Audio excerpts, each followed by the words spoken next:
start off the session with a question that I'd like to ask Al Krupski to initiate in terms of responding. So Suffolk County has just unveiled a $4 billion initiative for transitioning away from cesspool systems in 4 phases through 2054. County Executive Steve Ballone said, "No plan to reverse nitrogen pollution will be successful unless policymakers find a way to make it easy and affordable for homeowners." Would you give us an overview of this initiative, what the phases cover, how it affects the North Fork, and how much of the $4 billion is on the homeowner? Sure, thank you. And thank you for that nice introduction, for pointing out to everyone how old I am.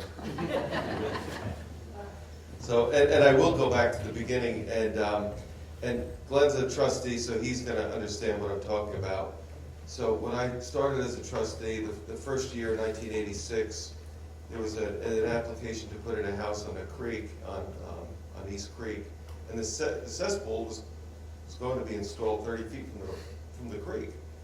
And on land that had been filled, it was marsh, it was intertidal marsh, had been filled with sand by the county dredge, which was common practice back in the 50s and 60s.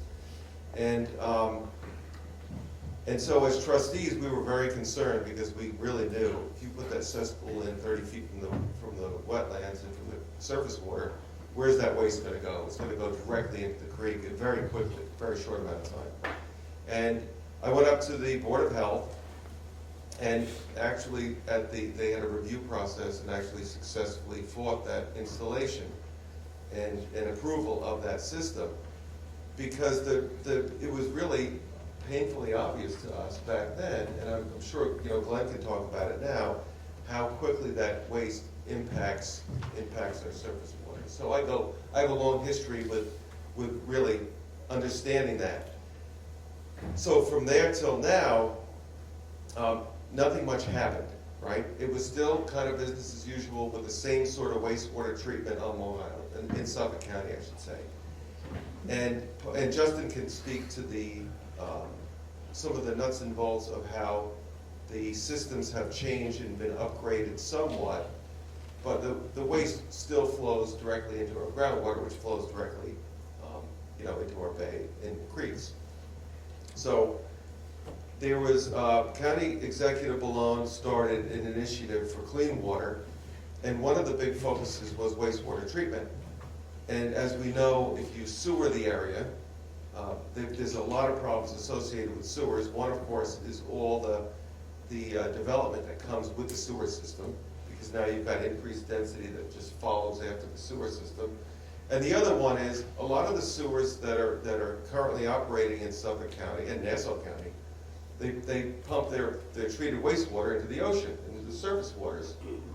And so you're depleting your groundwater, and you're pumping that fresh water from your groundwater and pumping it all overboard. And a lot of places in the western Long Island now have serious groundwater shortages because of they're losing all their groundwater. The rainfall can't replenish it fast enough.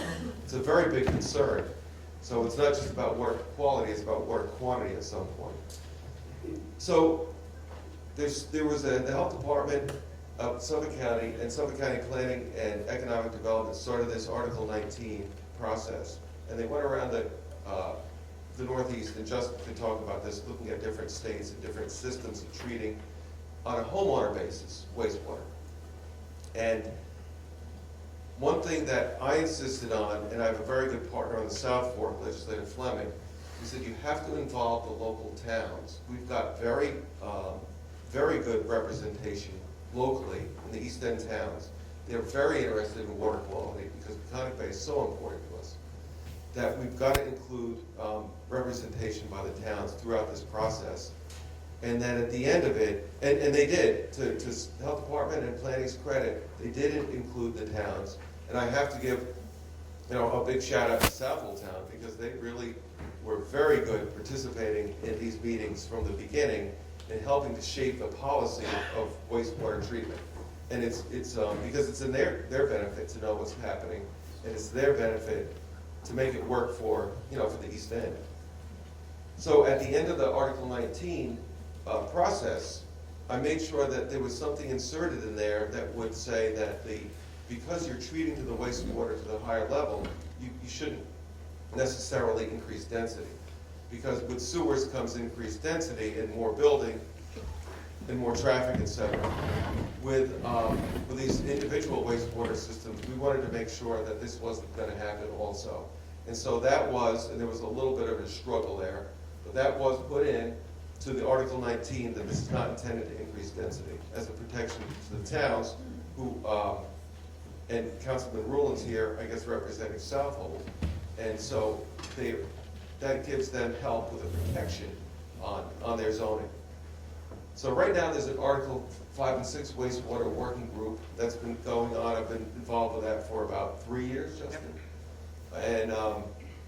And that, again, has had a lot of town participation and town involvement.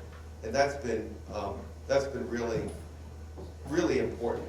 And I have to say, in this whole wastewater treatment business, and it's very complicated, we do have a lot of good partners. And you see a lot of the partners up here today. And the towns are included in that, because you want to make sure while you're doing something this sort of massive change, that everybody knows what's going on and everybody has input. And so at the end of it, it really should work for everybody. So how do you transition 360,000 existing cesspools and septic systems, and this is just on the residential side, how do you transition these over to a better treatment system? And that's been the debate for 5 or 6 years now, is, it's a massive undertaking. What systems, and Justin can speak to what systems are currently being tested and how they're being piloted. And some of the towns have taken the initiative of mandating these in certain areas. The county is at the end of about 3 years or 4 years of a sub-ground watershed study, and that's being reviewed by CEQ currently, and that will be voted on sometimes hopefully by the end of the year by the legislature to adopt that. That's going to be another tool so that people know, where these sub-ground watersheds are and how quickly their wastewater will affect surface waters.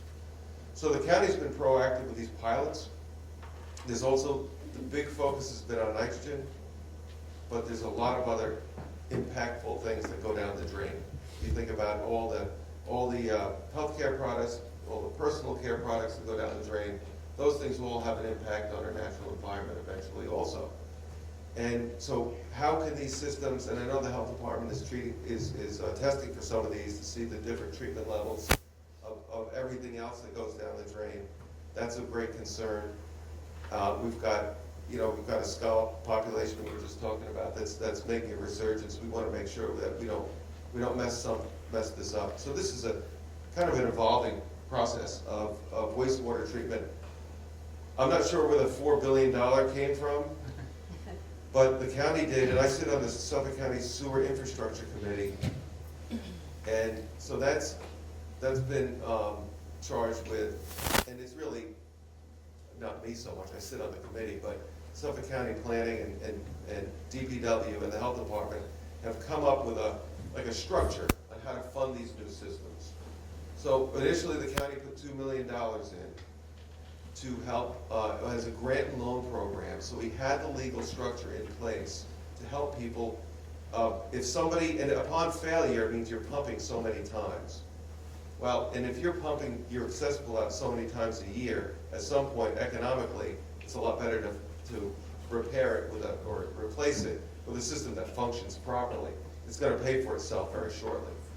So there's a lot of systems that are upon failure. There's a lot of discussion about new construction and reconstruction and how to transition those projects over to new systems.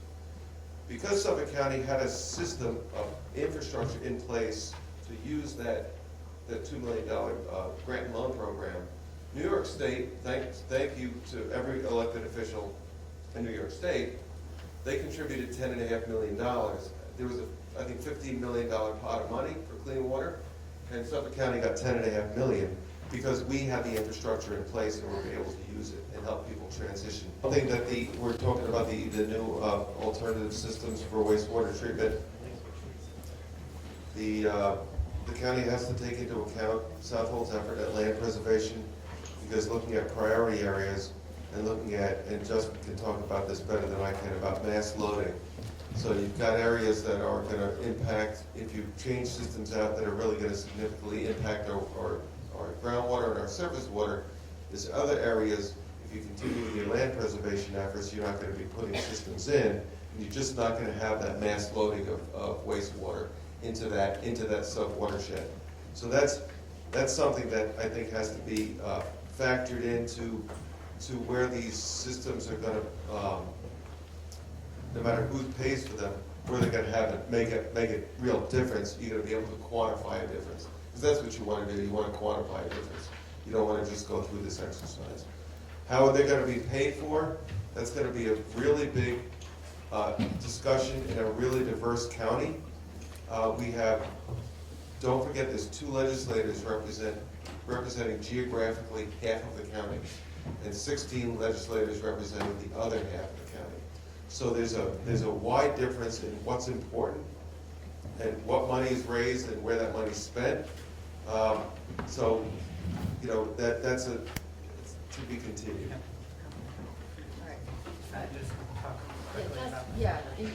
Just including your comments, what changes to the code was effective July 1st? So how does it affect us here? Absolutely. So Legislator Krupski was right on with what he was talking about. I just want to tackle the elephant in the room about the article, and thank you, by the way, for having me here. It's an honor to be here today talking with all of you.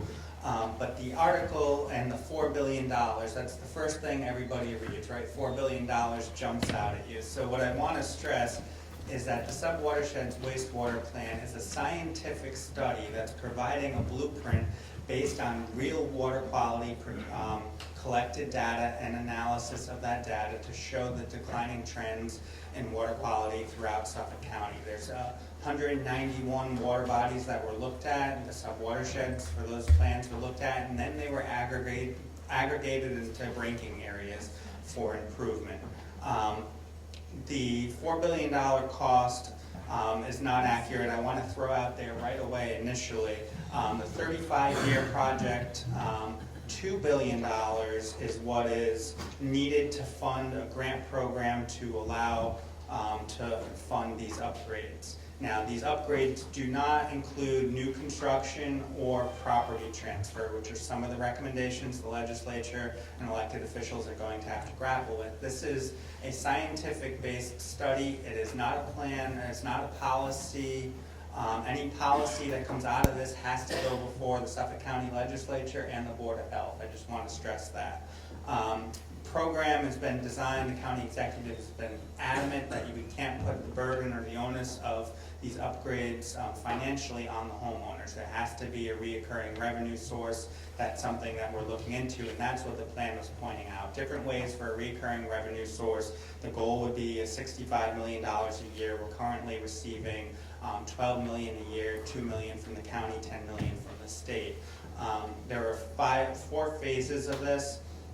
Most of this will be addressed in 35 years at a cost of $2 billion, again, not including new construction or property transfer. Phase 1 is a 5-year ramp-up period for 9,000 upgrades and requiring new construction. That's what the plan is proposing. Again, everything needs to be passed. Phase 2 looks at the highest priority areas and also starts to require upgrades upon failure. And then phase 3 is all remaining priority areas. Phase 4, if we get to that, and this would be a 50-year outlook till we get to phase 4, would be all remaining properties in Suffolk County. So, and we have an adaptive management approach to this plan where as we progress through the next 50 years, we take the data that we receive and we adapt and change the plan based on what's happening. So I just want everyone to be aware of that. As far as the effect of Southold, phases 1 and 2 would address most of Southold. So the plan basically is to address and decrease nitrogen trends in our waters in the next 5 to 10 years and reduce harmful algal blooms within 30 years. So that'll address, a little more work is needed for Western Peconic and Mattatuck Inlet. But the significant decrease is also predicted in nitrogen concentrations in groundwater and drinking water. And again, I am mentioning that we're looking for a recurring revenue stream that would provide about $65 million in grants. The other cost of this $2 billion is the $400 million that we're using to expand the sewer districts and sewering in the western part of the county. And that's money that's already been given to us through the storm resiliency funds, through the governor's office. So that's money that's already been acquired. So I just want to throw it out there. People see $4 billion, and that's a scary number. But when we start to scale it back and we start looking at the improvements needed in the next 35 years, we're talking $2 billion, and we're putting this together because if there is going to be a federal infrastructure bill, it's good to have a plan, a shovel-ready project ready to go, and hopefully we can get some of that, and hopefully the governor's office continues to make money available, and then eventually a recurring revenue stream will be defined. Now there is a lot of confusion about these new innovative alternative technologies that reduce nitrogen. Suffolk County does not mandate these systems. There's no current mandate. Any mandate would have to come from Suffolk County Legislature. The Subwatershed Wastewater Plan does recommend mandates for upgrades, but any mandates that come out of this has to go before the legislature and the Board of Health. So this is just strictly a plan at this point in time, and it's a draft plan at that. However, there have been other changes to the sanitary code, and one is to eliminate cesspools or cesspool phase-out of systems for replacements and retrofits of existing homes. And let me just give you a background. In 1972, the county sanitary code was amended to outlaw cesspools for new construction.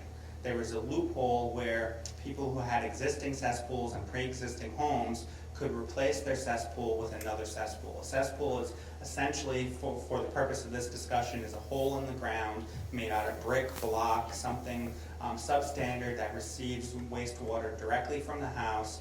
It dumps it into the ground, surrounded by sand. Sand removes bacteria, but it doesn't remove a lot of the contaminants that we're looking at. Nutrients, phosphorus, nitrogen. We're also looking at pharmaceuticals, personal care products, and other contaminants of emerging concern. As Legislator Krupski mentioned, we're a sole source aquifer. Everything we flush is going into our drinking water.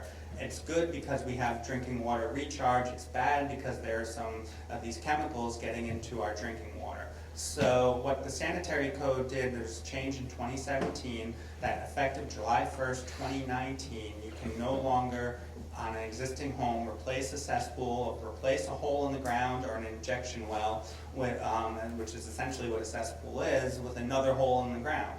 You have to at least put in the 1972 system that's been required for new construction, which is a septic tank to a leaching pool or a leaching structure. That's the change. Now, there is no mandate that homeowners have to do this change. The mandate is when a homeowner voluntarily wants to upgrade their system, whether it's collapsing or failing, or you're pumping it out a lot and you want to replace it, then you have to bring it to a code-compliant conventional septic system. However, we are promoting innovative alternative systems, and we have a grant and loan program, which I'll talk about, I think it's further down the agenda, that provides up to $30,000 in funding for homeowners who wish to, instead of go with a conventional septic system, install one of these nitrogen-removing technologies. So I think that answers the question on permits and what's required. And we Are can you move on. requiring a permit now that you didn't before? So what we did is there was no permit required for retrofits, replacements. You call up a contractor, they show up, they install.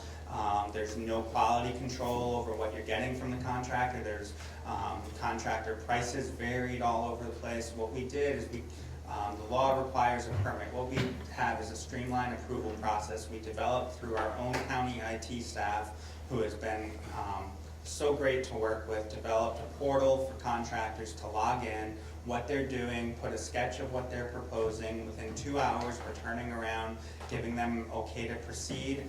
It's not a full-blown permit. It's a registration, a no-fee registration. and the contractor enters it into the computer. We review it on our end, give them the okay to install, and they install. We will inspect about 10% to do quality control. We're also working with our Department of Labor Licensing and Consumer Affairs to go after those bad apple contractors who are ripping homeowners off and not giving them what's required under the sanitary code. Any homeowner who sees something going on, if it's at a neighbor property, and you're concerned as to whether or not they follow the proper procedure, you can talk to me afterwards. I'll give you a card and a phone number to call, and we will investigate that. So we are starting to crack down on those bad contractors, or the contractors who aren't following the requirements. Yes? Hi. Two questions I have are with regard to the IA systems. Right now, if you're going to install one of those systems, you have to hire an engineer. The engineer has to certify it, and then you go through the review process. And theoretically, at the health department, they've created a division that it's intended to streamline, let's say, the IA approval. Yeah. Part of that problem, I think, and it would simplify things, is if you didn't need to get an engineer to design it because you've already got, let's say, 2 or 3 systems that are proven true and working, they've passed your pilot stage. Yep. If you provided the same process that occurs for regular systems, which is that the surveyor can plot a conforming system, it would, one, reduce the significant cost of the engineering process. So would that be a process that the health department would consider? Right, so this is, I could go on for hours on this topic. I'm going to make it very quick. There's 2 points here. One is it's a state education requirement that a professional engineer needs to be involved. There have been efforts by nonprofit groups to try at the state assembly level introduce legislation to allow surveyors to do the work to help lower the costs. That wasn't fruitful, and there was a lot of opposition. What we've worked out right now under our new standards for catastrophic failure is that if you have a collapsing system and you need a system right away, we require now the health department go to the site with the homeowner, the contractor, and the engineer. The engineer then sketches something, okays it, gives us a written okay on that. We'll give them the okay to proceed. The homeowner, if it's a catastrophic failure, can then install within 24 to 48 hours. We started this on July 11th. We've since had 18 of these catastrophic failures to innovative alternative systems come in. And then the engineer at the end certifies the installation. Those costs, by doing it that way, we were able to lower the cost to about $1,500, and that includes the soil boring and perk test. So we cut the costs at least in half, because some of the engineering is $2,500. In other cases, engineering is way more than that. So if this continues to work for catastrophic failures, we will have internal discussions and talk with the state to see if they'll let us expand this. These are pre-engineered, pre-packaged units that already have New York engineers' stamps on them on their engineering reports. Now we're just talking about cookie cutter applications to individual sites. So we're working on that. We have a catastrophic failure thing in place. It's only been in place for a few days now. It's been going really well. If it continues to go well, we'll look to expand it. Great. Second question, I'm sorry. With respect to the funding sources for the IA systems, is there an income level? Is it pure, you apply, you get funded, or what is the process and what are the criteria? You mean the grants? The grant grants, eligibility. yes. Yep. So when we started the program in 2017, we only had $2 million to work with. So we had a stringent criteria. You had to be year-round. You couldn't be income over $500,000 a year. There were a lot of eligibility requirements. You couldn't be an elected official. You couldn't be a health department employee, which means I couldn't get one of these grants. Then the state, we mentioned that there's $75 million for septic upgrades statewide. Apparently there's another $85 million in the works in the governor's recent budget. That was broken down into 5-year allocations of $15 million. The state gave us $10 million out of $15 million. So 67% of the money allocated statewide was awarded to Suffolk County because we've already stood up a program. So now, when that happened, we wanted our program to match the state program so we could couple our grants with the state grants. And we went back to the legislature and we removed most of the eligibility requirements. Right now, the only eligibility requirements is that there's a valid CO, that it's not new construction on a vacant lot. It can be a construction project on an existing lot with an existing septic system. And then there can't be any tax liens and the property can't be in foreclosure, because it would look really bad if we're giving money out to, grant money out to people with county money if they're not paying their county taxes. So now second homeowners are eligible. Seasonal, second homeowners, there are no income restrictions. All of that is eligible. We have, before we didn't allow trust LLCs or corporations, we now allow that. And we currently don't have a commercial program, but we're looking to stand something up within the next year. Great. Yes. In that list, previously, any current or former employees of Suffolk County were not allowed to apply for these, or were not eligible for these grants. Has that been changed also? Yes, so, and it was never former, it was current employees, and that was changed in October of 2018. And it gave an exemption for civil service employees, and then when the change came in December of 2018, basically we eliminated all the requirements. So you can be an elected official, you can be a county employee. We've had several county employees that work with my group, which is always encouraging to me when we see employees who work for me and work with these systems every day actually want these systems and put them in. So we have 3 employees that are in the queue right now getting these systems. One's already received these systems. I'm looking into it. So that's been lifted. Yes. Let's go to the back first. Is there a list of approved contractors? There is. We have a very thorough website, reclaimourwater.info. There's pamphlets in the front. Take some for you and to hand out to your neighbors. On our website, Reclaim Our Water, there is an approval list. It gives contact information of all the local distributors, and there's also a list of installers who have agreed to fixed rate pricing. That's all available on our website. I do want to mention we're gearing up for what we've deemed September, and in September we want 100 applicants into our septic improvement program, and we want at least 35 installations. The program's been very successful, but we have more. We have 140 systems that are ready to be installed, and 140 systems approximately that are already installed. So there's just as many pending installs as there are actual installs, which means a lot of people are waiting till the fall to get these systems in the ground. We're hoping to have a real turning point this September. I had 10 people come into my office yesterday inquiring about these grants, really excited to get these systems. So we don't know how long the state money or how much we're going to get from the state. We have enough money for 80 grants per month. We're currently getting 67 to 70 applicants per month, so we're under our available funding. So now is the time to apply. Once we hit our available funding, we're limited to priority areas or people who are experiencing failures. So if you're all interested, now is the time to apply. There's handouts there. I can give you cards afterwards. Stick around, talk to you about the septic improvement program.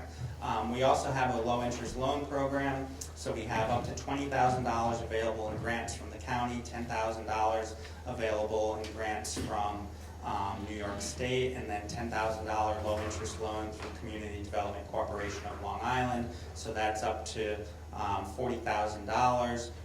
When I say that, everybody looks at me like $40,000 for a septic system. The average cost of these systems are around $22,000 to $25,000 with engineering. But there are some problem sites that are more. If it's high groundwater, if it's a small lot size, there might be more cost. That's why we have the low-interest loans and additional money available. So I'll gladly spend more time talking about this, and I'd also like to come back and have a larger session on the septic improvement program and our subwatersheds wastewater plan. For those that are interested, we'll really give some PowerPoints, get into the weeds, show maps of the areas, what the current nitrogen load reduction goals are, and where we foresee water quality to be in 35 years from now. Just to be clear, Justin not only knows about the grant loan program and the mechanics of that, he also really understands how these systems work. And so that's really important because he does speak with that authority. Yeah, I started back in 1999 working on these systems in college, started my own business in college, sold my business working on these alternative systems and went to work for government. Worked 15 years as a wastewater management district coordinator in Rhode Island.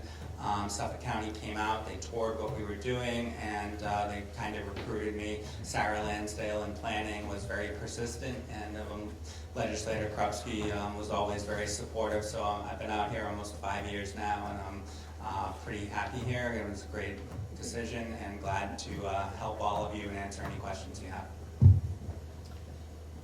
I'd also like to encourage this group. Justin has done for the Peconic Estuary Program an actual training where he walks people through the process, and it was extremely helpful for people who attended, going through page by page of the website and the application. And so I would encourage you to have him back to walk you through that process.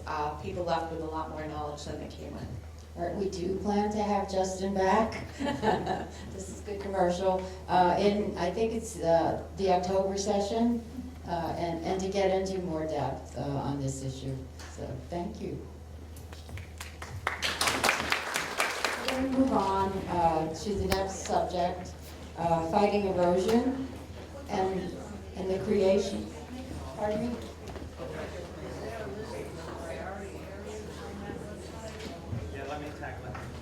I did forget to mention our sub-watersheds wastewater plan. The draft plan is available on the Reclaim Our Water website. There's a whole website dedicated to it. We really have it simplified so it's easy to understand, and we have the whole, it's a 700-page text document, but with all the maps and everything, it's a 1,500-page study. There's a lot of information, and I really urge you all to read it at the source and not just believe what you read in the paper, and do your due diligence and see what's behind the plan, because there's a lot of good science there, and it really does show you what the quality of water is in your areas.